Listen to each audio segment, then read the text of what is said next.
Mám teda čaute, ľudia, som Torped z ďalšieho videa. Dnes bude také trošku čudné, lebo poviem moje 3 prezývky, ktoré mám od narodenia až po dnes.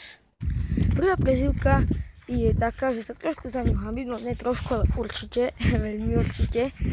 Mám ju od narodenia, no keď som sa narodil, som mal tak pol roka, som začínal vedieť chodiť, tak ma začali prezývať Mimiak. A tú prezývku veľmi sa hanbím, no úplne trápna, ale odvodili mi od mena Matúš, ktoré je moje krstné. Druhá prezývka je taká, keď som už bol asi taký štvrták, už treťák. No keď som bol treťák, bola, že ma prezývali Pištelaka. To bola taká prezývka, že som proste, viete, keď som bol štvrták, treťák, som jazdil veľa na BMX-kách, sme mali také trate za takou lesnou správou. No a tam chodili ľudia aj fajčiť.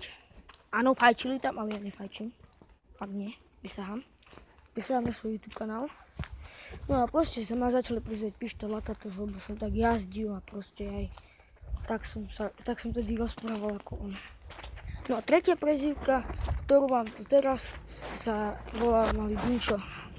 Odvedili od môjho brata, lebo jeho volali Dunčo a môj brat sa volá Daniel.